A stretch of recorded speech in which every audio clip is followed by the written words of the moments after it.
अस्सलामु अलैकुम वरहमतुल्लाहि वबरकातुहू। दोस्तों, आज एक बहुत ही अहम मौजू लेकर हाज़िर हुआ हूँ। वो मौजू है तालीम। दोस्तों, तालीम एक बहुत बड़ी चीज़ है और एक बहुत अहम चीज़ है तालीम। बग़ैर तालीम के, बग़ैर इल्म के, बग़ैर एजुकेशन के इंसान ही नहीं बनता।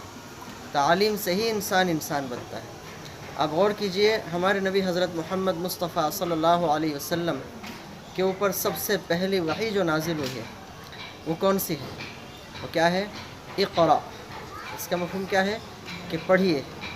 यानी सबसे पहले जो वही नाजिल हुई है वो पढ़ने के बारे में नाजिल हुई, यानी आप पढ़िए। क्योंकि जब इंसान पढ़ता है, तालीम हासिल करता है, तो तालीम ही से इंसान के अंदर शऊर पैदा होता है, तालीम से इंसान के अंदर बेदारी पैदा होती है। तो इसलिए हमें तालीम हासिल करनी चाहिए, एजुकेशन हासिल करनी चाहिए।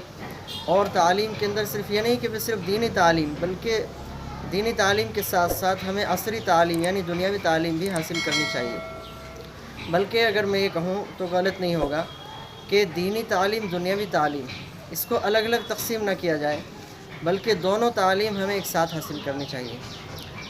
बल्कि एक बुज़ुर्ग, एक आलिम से मैंने सुना है, वो फरमा रहे थे कि इल्म दो तरह का होता है। हदीस पाक के अंदर भी आता है। इसका मफ़हूम है कि इल्म दो तरह का होता है। एक होता है इल्म नाफ़े, एक होता है गैर नाफ़े। इल्म नाफ़े उसको कहते हैं जो इल्म नफ़ा देने वाला हो, जो फ़ायदा पहुंचाने वाला हो, और गैर नाफ़े वो इल्म होता है जो नफ़ा ना देने वाला हो। तो इसलिए हमें नफ़ा देने वाला इल्म हासिल करना चाहिए।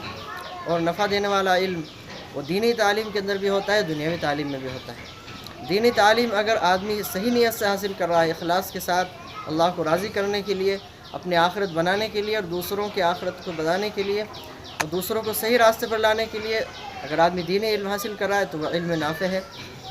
और अगर दीनी इल्म आदमी सिर्फ दुनियावी गरज से हासिल कर रहा है, अपनी शोहरत के लिए, अपने नाम व नमूद के लिए, तो वह इल्म उसके लिए गैर नाफ़े हो जाएगा, वह इल्म हलाकत वाला बन जाएगा। इसी तरह दुनियावी तालीम, अगर आदमी दुनियावी तालीम इसलिए हासिल कर रहा है ताकि मैं इस तालीम के ज़रिए से ख़ुद भी शऊर सीखूँ, दूसरों को शऊर सिखाऊँ, दूसरों को इससे नफ़ा पहुँचाऊँ। अगर मैं डॉक्टर बन रहा हूँ तो दूसरों की खिदमत करूँ, दूसरों का इलाज करूँ, उनको नफ़ा पहुँचाऊँ, तो यही इल्म नाफ़े बन जाएगा।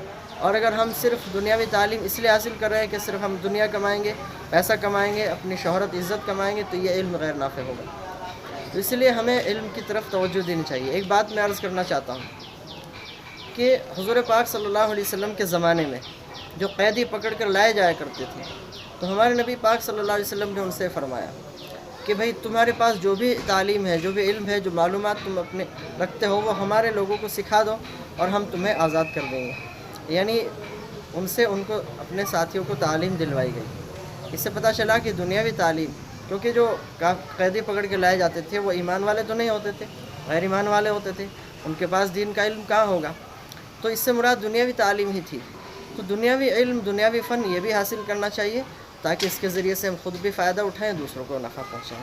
तो इसलिए मैं दरख्वास्त करता हूँ आप सभी हज़रात से कि अपने बच्चों को दोनों तरह की तालीम दें, दीनी तालीम भी, दुनियावी तालीम भी। और इसमें हमें पीछे नहीं रहना चाहिए। खूब बढ़ चढ़ के बच्चों को अपने तालीम देनी चाहिए, उन्हें शऊर सिखाना चाहिए और दीनी इल्म और दुनियावी इल्म दोनों सिखाने चाहिए ताकि वो दुनिया में और दीन में किसी भी चीज़ में पीछे ना रहें और हर एतबार से दूसरों को नफ़ा पहुँचाए। बहुत से लोग कहते हैं कि मौलवी दुनियावी तालीम के ख़िलाफ़ है। ये बात गलत है, ये गलत फ़हमी है। हालांकि बहुत सारे उलमा, बहुत सारे मौलवी ऐसे हैं जो दीनी इल्म के साथ साथ दुनियावी इल्म हासिल किए हुए हैं। बहुत सारे ऐसे मेरे नज़र में, मेरे जानने वाले बहुत हैं ऐसे। तो इसलिए दोस्तों, आप सभी हज़रात से दरख्वास्त है कि अपने बच्चों को दोनों तरह की तालीम दें। अल्लाह ताला हम सबको नेक अमल की तौफ़ीक़ अता फ़रमाए। अस्सलामु अलैकुम वरहमतुल्लाहि वबरकातुहू।